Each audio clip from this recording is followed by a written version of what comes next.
This short video will show you how to operate the reversible case on a Jaeger-LeCoultre Reverso watch. The Jaeger-LeCoultre Reverso was created in 1931 as a way for polo players to protect their watches during the game.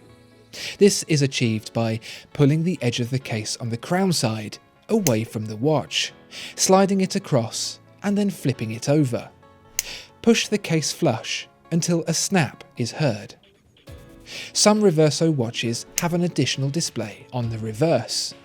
The operation is the same to access it. Check the manufacturer's instructions for more advice on your model. Discover more exceptional watches at watchfinder.co.uk. If you enjoyed this video, please like and subscribe.